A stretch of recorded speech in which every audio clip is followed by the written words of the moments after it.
Welcome to my hood, Elderhood. I'm your host, Coach Memory, where I ask that you listen with your ears and respect my hood. I am a young elder that turned my knots into ties. Therefore, now I am on a queen's clock. And like the game of chess, only queens can make certain moves.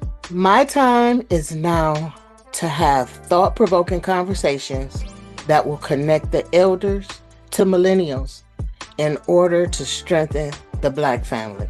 The topic for today is dysfunction, function. What's your dysfunction? Short story. I met this very beautiful little girl that was told by everybody how beautiful she was, but her attitude was horrible. And I do mean horrible. I met her mom and her grandma, and I knew for sure who she was and why she was the way she was.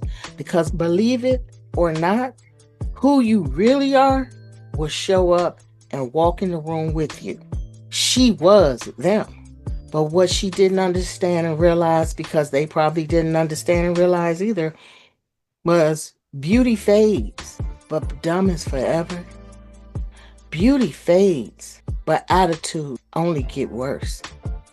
They can get worse or they can get better. And usually when a person don't know that they're doing wrong or not being correct in the appropriate way, they just become mamas and grandmamas. Facts. Now, what I have known is so dysfunctional when people play the blame game. And what is your dysfunction is what you should always be asking yourself. You should always be willing to fix things because none of us is perfect. We all have some type of idiosyncrasy or have some type of negative that we need to accentuate the positive, try to eliminate it. But what we cannot do and why dysfunction lives for so long and so strong is because of, I like to call, the blame game. Now, people will always blame those that came before them when things go wrong or not the way that they want. But rarely do you hear, well, I can't say that, not rarely, but people will always will say, okay, things, I like to thank God. I like to thank my mom or thank my dad or when things are going well. But almost always a person will always pull back into something negative, something, one thing a person can say. And that will be their excuse to always blame somebody that came before them, why they are the way that they are. If they really understood, you have choices. I would tell people all the time, teenagers or when a person want to play the blame game, the difference between a child and an adult staying in dysfunction, or if you want to continue to blame somebody, when you become an adult, you can make a choice to get away, not to use that person as a crutch or an excuse for why you're not living up to your full potential. But it's up to you. A child doesn't have a choice. You have to deal with the cards that are given to you. But when you become an adult, you have a choice. So stop the blame game. You don't have to even blame yourself. All you have to do is acknowledge, I need work. I got to do some work. We all will constantly have some type of work to do on ourselves, especially if we're parents, because the more work you do on yourself, the less work your child will have to do in the future. Facts. Now, when you are disconnected from your extended family and you don't repair the trauma or the DNA trait, then you'll go into strong family with your stinking thinking and disrupt and or change things through their weaknesses. This is what I mean. If you get in a relationship with someone or just friend coming around your family and they don't understand your family dynamics, it's because they don't have that same dynamics. We all have different types of families. So they'll come in and through their trauma, they will bring and try to change your mind because you're in love with that person. And that person can say, well, why your mother do this? Or why your father do that? Or why your family always coming together? Whatever they don't understand, if they have dysfunctional traits and they have stinking thinking, then they'll come in and they'll say, let me see where the weakness is. And I'm going to attack it undercover just to have something to go to my dysfunctional family and talk about this family and how I created division. So you have to be real mindful who you allow to come into your homes because dysfunction is everywhere. But what you do with that dysfunction is what's important. Some people work on their dysfunction and some people think the dysfunction is okay. So be very mindful of who you allow in your family space, what you tell them, and all those things. So it will show up in your weakness because we all know we are only as strong as our weakest link. Everybody have a weak link, and that is where it just like a disease. It's gonna go to the weakest point to gain access and to spoil or to rotten the rest.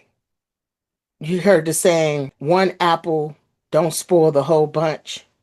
No, one apple won't spoil the whole bunch if you get rid of that apple. If you pluck that apple and get it out the way, of course it won't spoil the whole bunch. But if you let it sit and fester, it's gonna move to the and on to the next. So keep those thinking people. If a person don't have a strong family core, how on earth can they come and tell you how your family should roll, how your family moving, and what's right and what's not right about your family?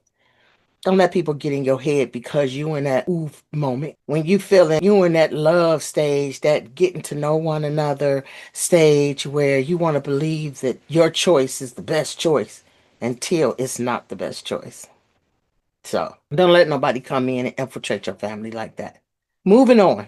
When this I'm spoiled idea in a world that will kill a spoiled, undisciplined, and emotional young adult desires or wants. This whole I'm spoiled. The worst thing in this world is having a spoiled black child. Any child, but I'm trying to build and strengthen the black family. So I'm concentrating on us unapologetically. But when you repeat this I'm spoiled idea, the world will take that spoiled child and will chew him up and spit him out and wait for the next spoiled child. And that's when you see children become, say, I was spoiled. And then they become an adult. That's not cute to have an adult say, oh, I'm spoiled. Why act like that? And why was you even given the opportunity to keep that whole I'm spoiled attribute, if you will, and keep that whole dynamic going? It's not cute. It might be cute to you and your family because that's how you are and that's how your dynamics are. But when you go to a family and when you get older, wisdom comes with age, usually, not always. But you have to have understanding and say, you know what? When it was good, this is not serving me well. Because, like I said, in a world today that will kill a spoiled, undisciplined, and emotional young adult, and all your desires and all your want, you're going to go back and say, well, you shouldn't have let me be spoiled. You should have disciplined me more. You should have, woulda, coulda, is what I say. Coulda. Young adults will love to go back and blame everything on their parent. Well, why did you let me do that? You were the adult. You should have told me I couldn't do that. You shouldn't have gave me everything that I wanted. You shouldn't have always been there to pick up the pieces when I chose to do the wrong thing or do something that I knew was potentially going to have a bunch of pieces. So you have to learn to let these young adults, let children have discipline. Let children not be spoiled in a world that don't know nothing about no black kid being spoiled. Emotions. Keep emotions intact.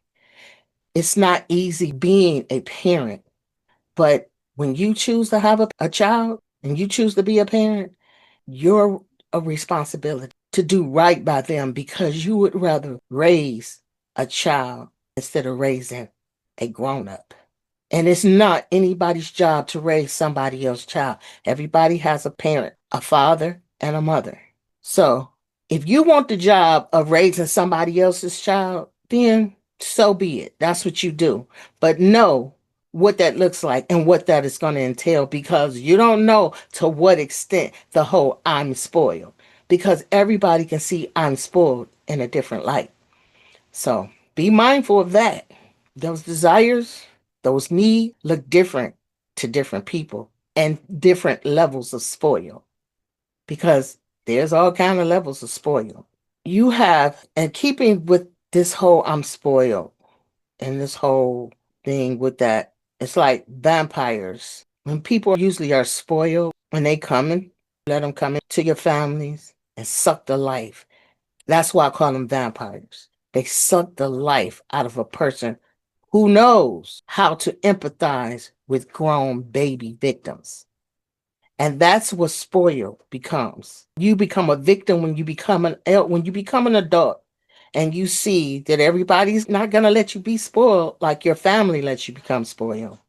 You can't take advantage of everybody, but you'll find that one person and you'll suck the life out of them until that you think you're getting everything that you want or you deserve, because remember, you're spoiled. You'll suck the whole life out of a person just because they empathize with you, even though they don't understand and they were not afforded the opportunity to even have I'm spoiled in their vocabulary. But because they love or getting to know you, they're attracted to you, want to be with you, they're going to have to deal with a grown baby victim for the rest of their life. And then they're going to have a child that's going to be spoiled. That same adult that's spoiled is going to want to spoil that child. And that's how history keeps repeating itself. That's how cycles continue, because you just find somebody that you can suck the life out of that's going to empathize with you.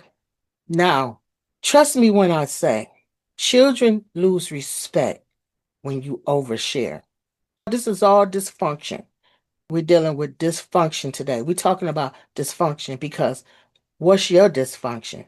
Everybody has a dysfunction. It's a matter of what you do with it.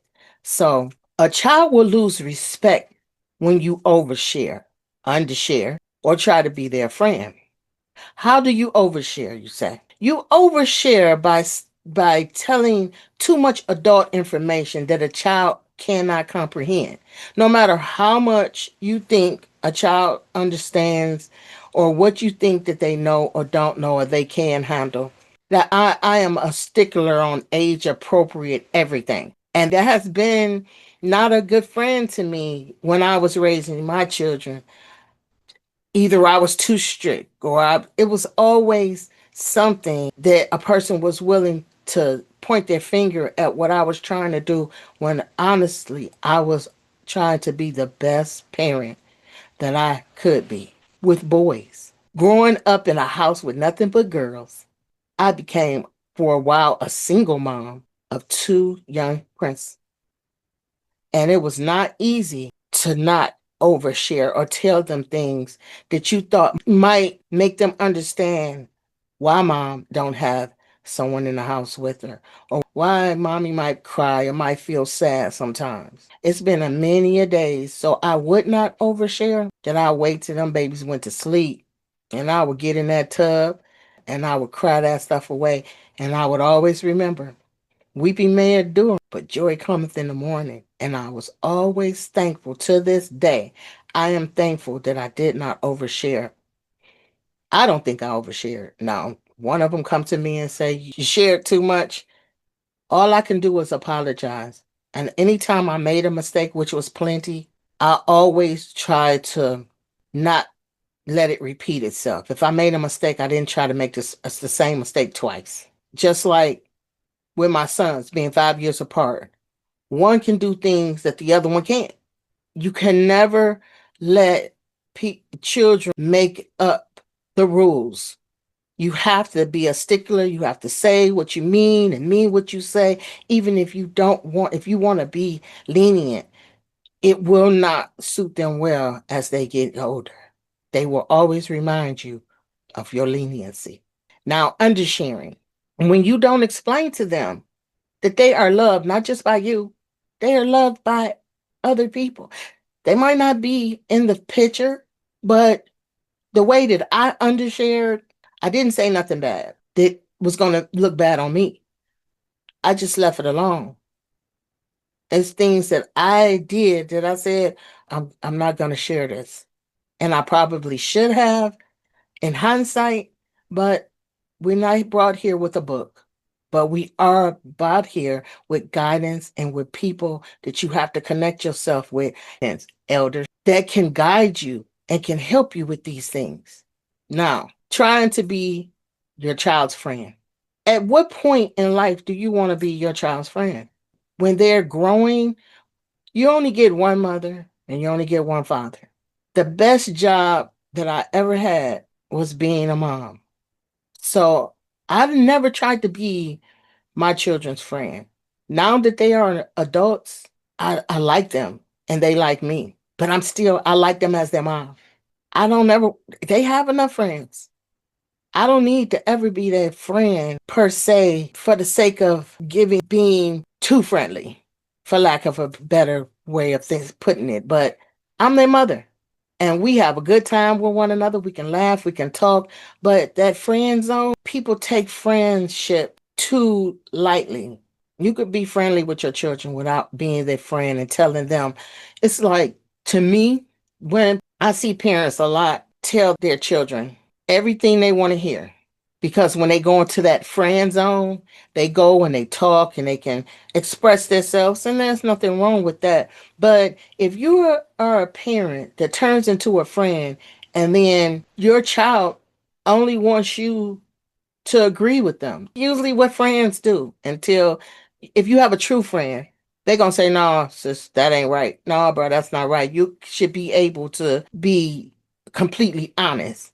But it's a lot of mothers and fathers today that's their kids' friends that won't tell them, no, I don't agree with that. So if you're going to be a friend to your children, be a true friend. Be that friend that's going to be able to tell them when they're wrong, when they're right, when you agree, when you disagree. Be a real friend. Don't be one of these leaves that just blow in the wind. I'm your friend now because we cool with each other, but as soon as I'm not your friend, I'm going to tell you all the things you did wrong. No. When you become that friend, go in that friend zone with your child, be a real friend if you're going to do that. Now, dysfunction. What's your dysfunction? Pick what resonates with you, and if it's a dysfunction, fix it. You'll move in the world completely different when you work on yourself instead of trying to work on somebody else. If you're an adult and you grow up, if you're an adult and you're in a relationship, guess what? That person has already been raised. People go into relationships trying to train or trying to raise a grown person. They're grown. They had a mama, they had a daddy. They don't need you to be their mom or their dad or their friend. They need you to be their mate, their man, their woman. It's enough people out here to give everybody what they need. And I'm not saying you're not supposed to be your mate's friend. What I'm saying is don't try to raise somebody. Don't try to change somebody. When you get in a relationship with somebody, you see them for what you see what you like. Stick with that.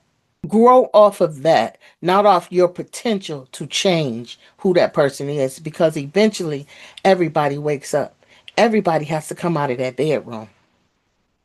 And what you might think you like, that you was able to change because you chose to go in with that type of energy, you might not like it so much when you come out of that bedroom. Now, back to dysfunction. When you think that older women are jealous of you because you show off all your assets, you're not realizing we just want to connect with you without kissing your ass. So you can wash, rinse, and repeat for the younger version of yourself before you wear yourself thin.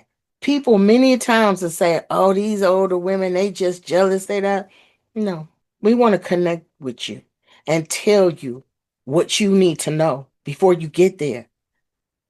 Let us be your cautionary tale. Let us be the stumbling blocks. Some things everybody has to go through their own growing pains. But it's some things that we can actually tell you guys that if you listen, you can say, thanks, sis. We've been where you are. We just older versions of you. And you have younger versions looking at you. So why not take the help? Why not take critique? Why not take the love that's coming your way? That's all we want. We want to connect with you. We want to let you know you ain't got to show your cheeks to everybody you meet.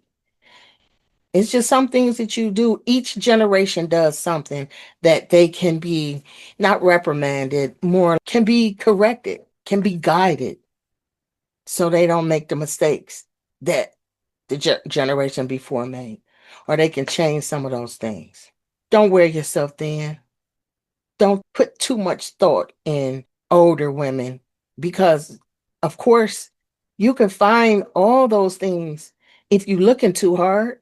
And guess what? You might not believe this, but what you concentrate on is what you will become.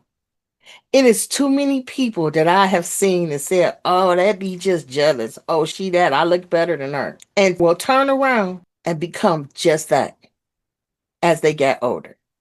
I see it, people in my generation that I watch say those things, do those things.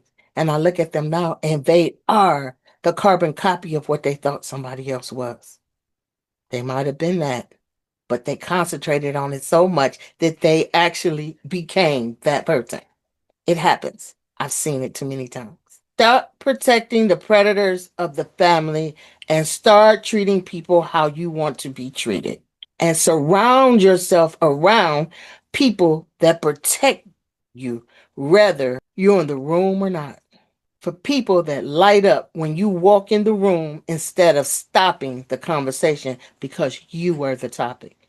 I'm tired of sexual predators, male and female, in families that are protected. They're allowed to be in the family. And guess what?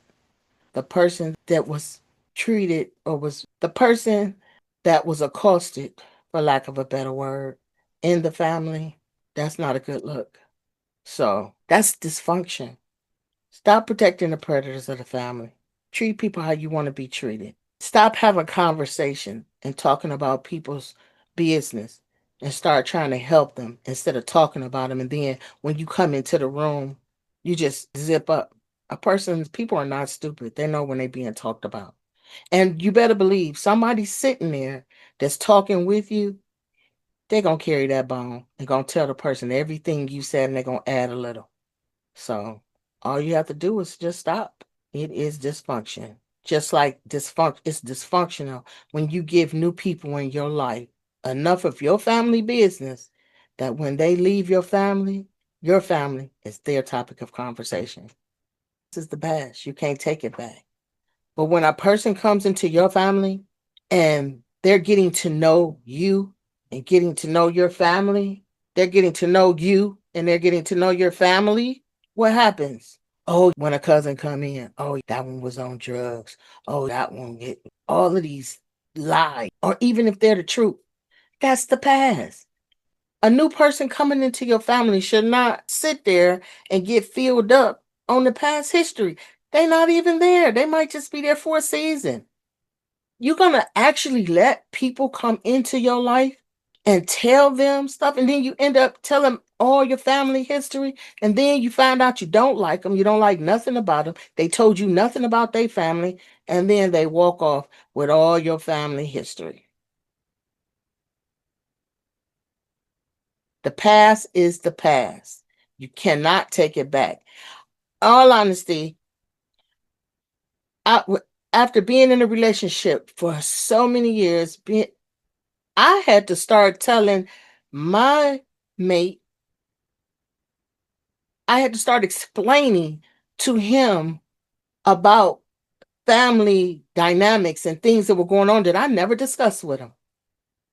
It was so funny. People in my family would discuss business that there was none of his.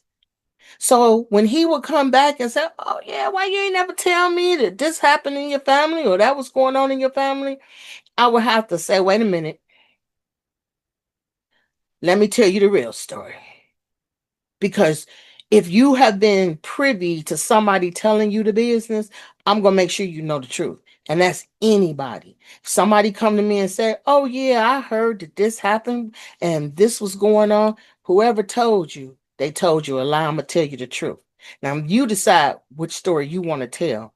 But I should not have ever had to start telling him things that was on in the family via a cousin or aunt or uncle or just a close friend, if you will.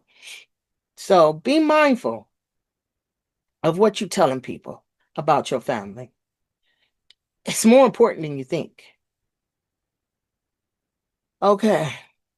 Now, people using and disrespecting your family with your permission when you don't correct them, including family. Now, I have seen people let another person in the family, might be their child, it might be their girlfriend, it might be their boyfriend, come in and disrespect, walk in like for example, mad at one person in the room, will walk in and not speak to nobody. You know, back in the day, the elders would be like, or the older people would say, "Did I sleep with you last night?" Don't walk in here and not have no and not speak to everybody in the room. You can have a general hello, but that's disrespect. And if they mama don't correct them, if they daddy don't correct them, they continue to disrespect. Or will borrow money.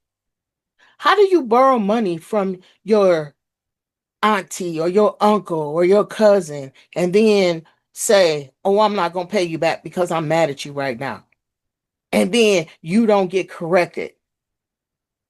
No, that's inappropriate behavior. And there is no way on God's green earth that you should not be made to correct your wrongs. You cannot let people come in and play with your family. A person will come in and will cuss somebody out, an older person, or will use them. And you allow that? That is allowed? That lets that person know that your family can be played with. That lets that person know that y'all don't have no rules. Y'all have no standards. Y'all have no boundaries. So what else can I do? And not only that, I'm going to bring my family over. I'm going to bring people over. I'm going to introduce some people to this family because we can run in here and have carte blanche to do whatever. No, it's not allowed. You have to have a protocol. You have to have boundaries. You have to know people don't just walk in and do whatever they want in your family, to your family. They're going to be reprimanded. They're going to be checked immediately. And they need to be checked. Family or not. No, you don't get to do this. You don't get to walk away and talk about the family out in the street and not have to come back and come to the elders or come. And when I say elders, the ones that's older than you, or come to the ones that's your age. Wait a minute. You got to explain this. Why was you out in the street wilding out? Why was you out here talking about us, putting shame on our name? If something is going on, you need to talk about it in here, in this circle, in this village, in this group, in this family. But you don't get to go out and then stay away for years, months, or years, and then just walk back in the house or walk back in somebody's house or come to somebody's function and act like you didn't do the most. Act like you wasn't out there doing way too much. No. And there should always be somebody saying, "Wait a minute. Your mama, your daddy, your sister, your brother. So wait a minute. You need to go over it. You need to have a conversation. You wronged some people. You need to right your wrong. And just because you my child, that does not mean I'm going to allow you to wrong my sister, my brother, my mother. my father, my auntie, my cousin, whoever. You don't get to do that because it's a slippery slope. And once you start letting family do it, then they bring people inside the family that play with you. Then the baby's gonna start playing. It's a slippery slope to your family's demise. Trust. I've seen it too many times. So that's including family. That's where it starts. You're not allowed to play with us. You're not allowed to come here and not want to participate the way we participate. And then you walk away mad because you didn't want to participate. Walk away in peace so you can come back in peace, not pieces. Okay. The jail versus college or trade or schools. Trade school, a job. I never understood how people will have parties for people going to jail or people coming out of jail, but they will not acknowledge people that's going to college or have a trade from a school or even a job. I have seen more parties and accolades from a jailbird. Now, don't get me wrong. There's nothing wrong with celebrating and saying, okay, you getting out. But to have these big parties before somebody go to jail, and 9 times out of 10, whatever they going to jail for, they're going to be the thorn in somebody's side. They're going to be calling. They're going to be running up somebody's bill instead of sitting there doing their time.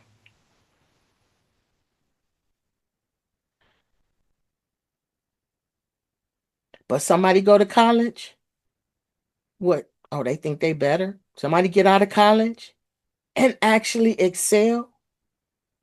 And that is amazing to me how a person will put on another individual or inflict that type of dysfunction on somebody that's just trying to do better. It makes people walk away and stay away. Now, I'm not speaking of the ones that never was around because they think they better because they went to college or their parents told them or kept them away. Whatever that's a different conversation. But when you go off and go to school, and when you come back, a person frown upon you because you went and bettered yourself, or because think that you got something that they should have received, but you worked hard. Don't ever, ever, ever be ashamed of your accomplishments and don't never dim your light because somebody you made better choices than somebody else. But misery sometimes love company. And when you're miserable, you got a whole lot of people around. But when you trying to do better and when you're not miserable, people disappear and they stay gone. And when they come, they have crooked smiles.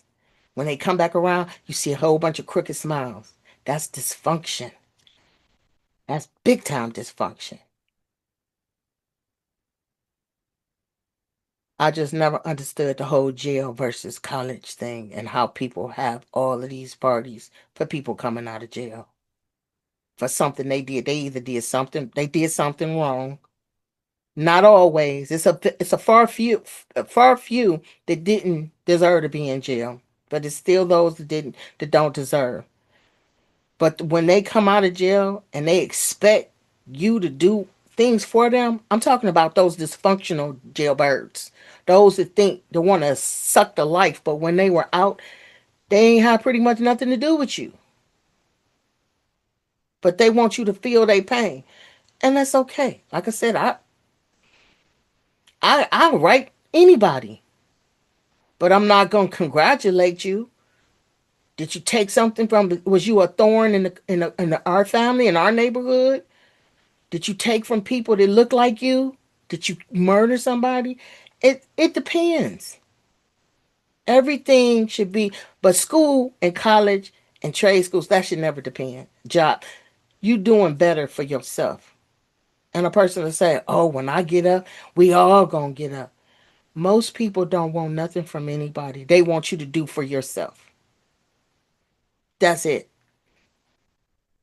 So, and there, let's talk about this mom and daddy drama.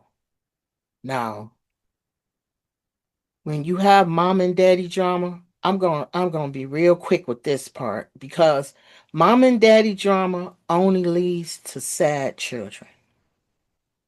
Because when you think a child is not watching, they watching. When you think a child is not listening, they listening. So adults have these conversations that's dysfunctional with their children, or they like to fight and argue with one another. The same energy that you had when you made that child, you got to keep that energy.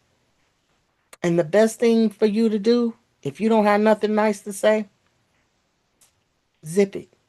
But you should always be able to be an adult when it comes to your child. You should always be able to be an adult because you had that child. That child didn't ask to be here. This part, I don't know if it's dysfunction or if it's just a function of of the way things are today. So, no judgment because I don't understand it, but I'm bringing it up because I don't understand it. So, but it's just a function of where this generation is. But I still had to speak on it, and that's talking like women say, "Bruh." It's so hard. We it's a femininity and being a woman that is nice, it's sexy, it feels good. But when I see these women saying bruh this and bruh that, I don't understand. So sorry, not sorry. Had to bring it up because I don't understand. And that's what we here, building community. If I don't understand, that's why my younger counterparts can explain it to me. Or if it's just not for me. It's not for me to understand. We don't have to go another further. But when these men, girlfriend, and all this snapping, crackling, and popping, whew, it's a lot of extra over the top. And like I said, I'm sure somebody in a generation before me said we did something. So, like I said, I just had to bring it up. Just like these unrealistic demands in relationships. I cannot understand for the life of me how a woman can say, I need a man to be this height, to be this size, to take care of me like I see on TV. I need you to do all the things and I'm not going to do nothing. Men, I want you to look this kind of way. You got to have this long hair. You got to be this particular complexion. You got to work this kind of job, make this kind of money, drive this kind of, but don't have nothing to bring to the table. Explain to me and help me understand. I really want some understanding on this one. Explain to me what makes a male or a female think because what they desire, their wish list, that they supposed to put that on somebody else. And when you look at it, they have none of the things that they are requiring for from another individual. It's putting pressure and it's making relationships harder and harder. And then when you get have two or three children, or as you get older in the beauty phase, you come out of the bedroom, then you say, "Oh, he was so nice." Now you want to get with him, but now he's somewhere else. He was somebody else, and then you say, "Oh, okay, I'll mess up his family because I want him. He should have been with me." But you had so many demands on him, he wasn't the man for you. He wasn't man enough for you. She wasn't woman enough for you when you were younger. But now that you're getting older and you're seeing all the people, the type of women that's out there and the demands that are put on you, so now you say, "Oh, I better go snatch this one." No, she wanted you when she was younger. Now she has moved on and she found better. It was a blessing in disguise. She just didn't understand it at the time. She didn't realize that she was okay just how she was, that he was okay just how he was. That's dysfunction. Stop putting these demands and grow with someone while you're young so you won't be alone. Like you see, look at the women in your family, women. Look at the men in your family, men. And ask them how many demands that they have. And if they had that demanding spirit on their counter, on their opposites or whoever they chose to be with, see what how that worked out. See, best example is the ones that's in your face. See how their life looks. See how happy they are or unhappy they are. Learn from others' mistakes. You can do that. It's okay. Now, thinking that everything you do is correct because your mom or your dad won't discipline and correct you when you're wrong. A lot of parents they feel bad about the choices that they made. We all make mistakes. We all make bad choices. But they rather be your friend and let the trauma and vicious cycle continue through the next generation. It's going to keep cycling, recycling. So, which means there's still no discipline, and your parent won't be here. The thing that what parents don't understand, you're trying to right wrongs that you made when we all make mistakes, but you're not going to be here, or you're going to be too tired. You're if when you don't discipline your grandchild, you didn't discipline your child. You won't discipline your grandchild. You're completing a vicious, dysfunctional cycle. The difference is you're gonna be too tired and you're gonna be scared that you're gonna lose that child and they're not gonna come around in your as you become older or and you're not gonna be here. So what you created and you continued when you could have stopped it is guess what? It's gonna be on their own. Vicious cycles continue. You won't have the tools to repair. See what tools that you have, your child won't have the tools that you have because it's somewhere somebody had the tools to fix it.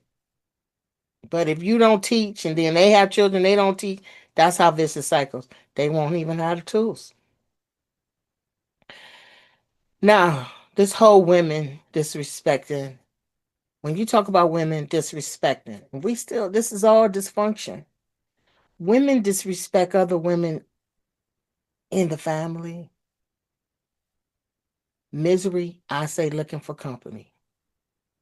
Looking for attention in a family short of men. So the value of the few men that's there, blood or married, value is higher than the woman. Dysfunction. There is no way that you should be looking for attention from every man in the family. The men are put on a pedestal, but the women are ridiculed.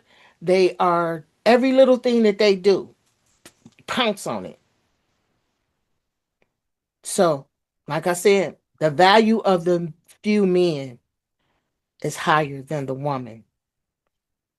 The men eventually leave, and the women they eventually leave, and the women with a man is called insecure when they get tired of sharing. They start saying, "Oh, everybody wants is asking this cousin to do something, running this cousin ragged. Everybody is running this uncle ragged. Everybody is running this any man that's in the family, running them ragged."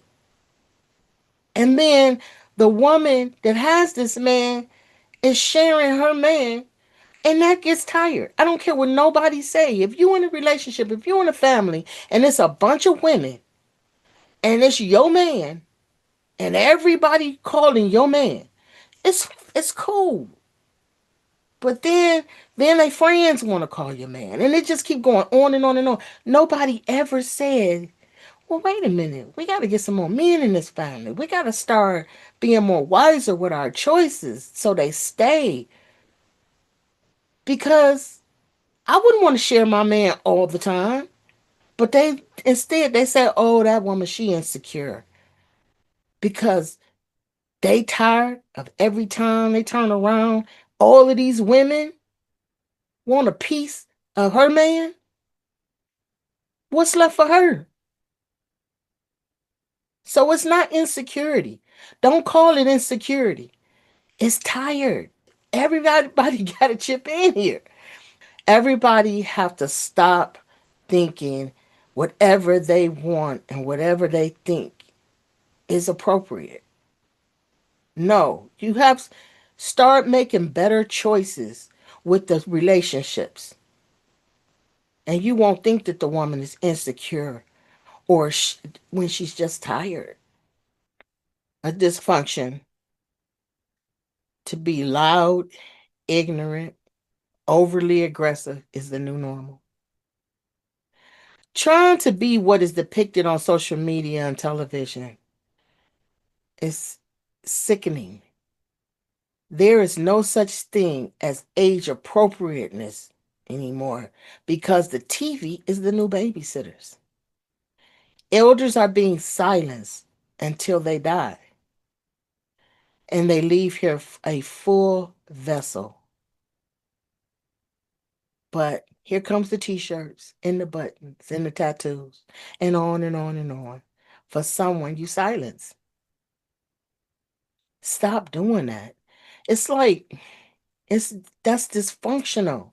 When you have them here, I've always say, and I that I want to leave here an empty vessel. I'm not gonna be silenced. And trust me, I've paid the price for not being silent. I have literally paid the price in my family uh, for not being silenced. No, I'm not gonna go with the flow. I'm not gonna be a part of anything that I don't agree with, and I'm not gonna be silenced. That's why I'm building community. I'm building community for something that I know needs. I know people need me. I need you just as much as you need me. I'm building community. But if you're looking for a silent speaker, or are you looking for somebody to sit back and just nod, I have something to say, and I'm gonna leave here an empty vessel. I'm willing to say it. I'm willing to sacrifice being alone because I'm not lonely. And I have you, right? So stop silencing the elders. Have age appropriate conversations. Stop letting this television dictate how we supposed to roll in this world. It's not cute to be loud and ignorant and just just overly everything. Everything is over the top. It's okay to sit back and observe. You learn more when you observe, and the babies are observing you. Trust.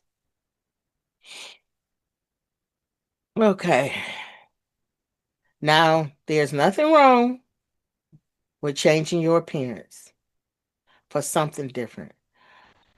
I change my appearance all the time. I love braids. I love having the curly hair. I do the weaves rarely, but I do. I love my natural hair, so I don't put any chemicals in it because I sometimes you can't get that back. So you have to be very mindful of what you're doing with your hair. You shave your hair off or cut all your hair off to put somebody else's hair on it. You have a problem. That's dysfunction. Something's wrong. Fix it. Because there's nothing, like I said, there's nothing wrong with changing your appearance. But it's something different when you make changes because you want to be someone else. That's self hate. That's what that is.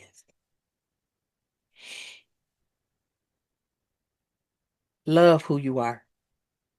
If you're a godly person, God don't make mistakes, right?